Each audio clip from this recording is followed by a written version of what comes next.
This new Golf R Black Edition might just be the best hot hatch ever made. We'll find out in today's video. I'll include a link to the Strong Volkswagen's website in the description down below. If you have any questions, need any help, just ask for Alex. Also include a link to my car buying guide. Let's get right into it.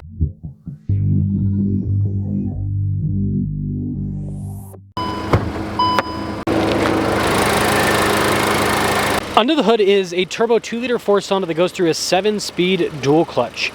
Fuel economy is 22 around town, 31 on the highway, with power outputs being 328 horsepower and then 310 pound-feet of torque. I'm trying to hit 500,000 subscribers before the end of the year. I'd really appreciate it if you'd help me out with that. In normal Golf R fashion, the styling is definitely understated. You do have really sharp daytime running lights. You notice that everything's kind of blacked out here on the front end. Even the bottom part of the front fascia, you do have parking sensors. Altogether, again, understated, but it definitely has a sharp appearance. Tire wheel setup is 235 by 35 by 19. You can see that the wheels are completely blacked out. You've got the brake caliper also blacked out, has the R logo on it. Another R logo here on the side, blacked out mirror cap, and then the door handles are body painted to match. And then I love the side profile. Again, it's got a little bit of sportiness to it, but it's not crazy over the top like the Civic Type R, for example. When it comes to key fob features, we've got our lock and unlock function. You got the opening for the hatch, or the unlock for the hatch rather, and then the Volkswagen logo there in the back. Now this is still one of the coolest features, is the logo being the actual unlatch for the hatch mechanism there in the back. This does come with a cargo cover built in from the factory. Now this is a smaller car, so the cargo area is not massive, but it's more than practical enough for most people. Very boxy taillights, and that's kind of the theme of the back end, is the boxiness. Now this does have a titanium exhaust, and well, let's take a listen.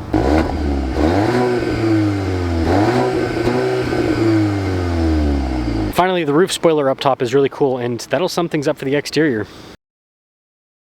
This week's giveaway features a limited edition 850 horsepower Mustang Dark Horse, as well as a custom 455 horsepower Bronco Raptor, and $45,000 to cover the taxes on the vehicles if you win. Use code BHC or click the link in the video description or the pinned comment. This will give you 4x entries on any donation, $25 or more. Not only that, these donations go to help both children's and veterans charities. So click the link below. Best of luck, and hope to see you in a Bronco Raptor and Mustang Dark Horse soon. Let's now check out the interior. I love the little suede there. You've got soft touch on the door panel too. That continues onto the seats. You've got a nice pattern all down the center.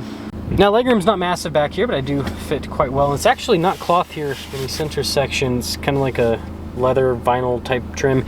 We do have heated seats in the back end, or on climate zone USBs too.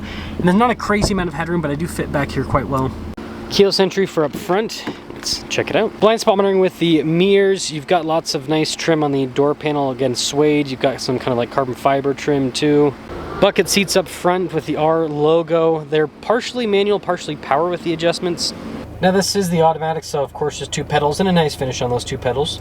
When it comes to the steering wheel, I like the grips here on either side. The paddles also have kind of a nice look and feel to them. A little bit plasticky, but not too bad. Practical controls on the front face, including your heated steering wheel controls for the center, and then also your adaptive cruise control. This does have a full digital gauge cluster, which has some level of customization. I like how it's red and aggressive right now. I think that's a nice look. And if that wasn't enough digital for you, this also has a heads-up display. Backup camera in reverse. Resolution with it's pretty good.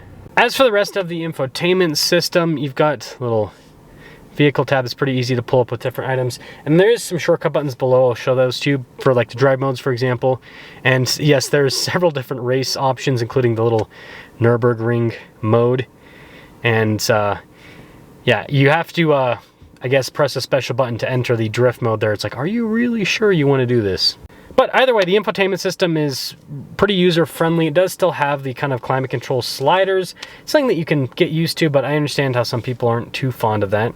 More of that carbon fiber trim across the dash, and there's those little physical kind of shortcut buttons for the screen. And I suppose this is where we should mention this only has heated seats. It doesn't have cooled seats like other loaded-up Golf Rs. Now, there's actually not a lot happening in this little center area. We do have the little shifter, your engine stop-start, and then we've got this for the cup holders, kind of a little over-engineered doodad. And then quite a bit of space there. I do like the trim on the top. And then, yeah, this does not have a sunroof as part of this package, too. Now, this leads us to pricing. So, again, this is a black edition, and then on top of that, it has the Euro-style package, which adds stuff like the cool looking seats, and the upgraded exhaust. $54,634. Let's see how the Golf R performs. Golf R Black Edition. This is cool. I do like these seats quite a bit. Again, losing some luxury features for the seats is a little bit of a downside. Let's actually make sure we got this. Let's try comfort first. Yeah, so it's a little bit of a downside. Oh, by the way, I just realized when I did that exhaust clip for you guys, I had it in normal mode, so it wasn't as loud as it could have been. Sorry. Yeah, I just popping in normal mode, I'm like, it's quieter. It's definitely quieter. Titanium exhaust regardless is just a cool setup. Man, they got some GTIs. Wow. Quite a few of them, actually. So. The seats are very comfortable, actually. I'm surprised by that. See the clearance here. It's got to be careful with this. It's a very aggressive lip. Yeah, not too bad, actually. Now this DSG is super smooth. I think they're going to DSG only for the newer Golf Rs, if I remember right. So that's gonna be a bit of a change. Now, I'll be honest, this is one car that I am not as much of a fan of the manual, so I don't really care that the manual's kind of going away, because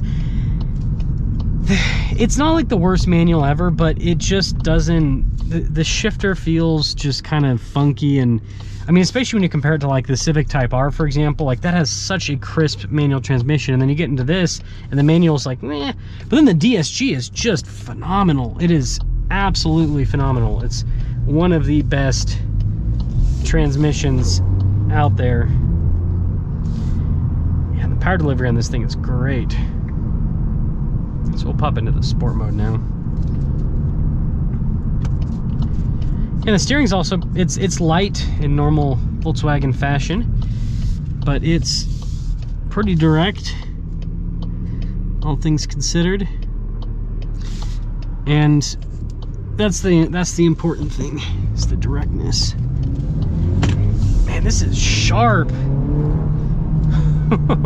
See, the thing I love about these hot hatchbacks is they have enough power, and they're lightweight, right? It's a small car. They have enough power for it to feel exciting, but it's not so much that you're going to be going a billion miles an hour and then get pulled over instantly, right? You can actually enjoy the engine a little bit. You can enjoy the car a bit. But yeah, the DSG is just, I mean, it's super sharp. And even off throttle, it's pretty quick with the shift points. Downshifts are always sharp. Yeah, that's nice. I love this transmission. Let's see if it lets me do that. Yeah, cool. Now you guys know I'm all about SUVs right now in terms of what I personally own, because they fit my lifestyle the best. But if I were to ever go back into a car, it would be something like this, because I love the daily drivability this provides, the fun factor. The resale value on these hot hatches are actually pretty good too. The fuel economy is good. Like, this is just a really well-rounded car.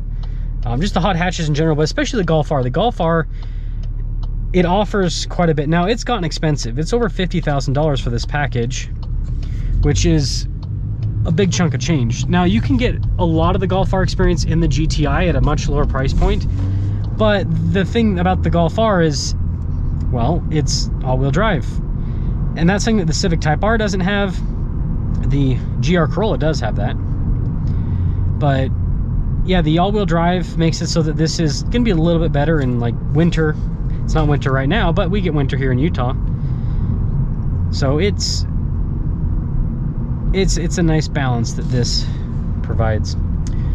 So let me guys think about this newest version of the Golf R. I'll tell you, it's really exciting to drive. It does everything that like the Golf R is known for. It's daily drivable, it's fun, it's fast. And so at over $50,000, it's a tough pill to swallow, I think, for some people, because it's like, oh, it's a Volkswagen. But I've never been a badge person. I don't care what the badge is on the front end. If you look at what this car offers, the performance and the just overall driving experience, the luxury and everything, I'm not going to say it's bargain of the century, right? It's still an expensive car, but it's a lot of car, and it's really exciting. And like I said, if this is a little bit too much, go and drive a GTI. I think that a lot of people don't realize how fun those GTIs are. They're actually pretty underrated because, again, it gives you most of what the Golf R has. Just front wheel drive, a bit less power, but it's still a nice car.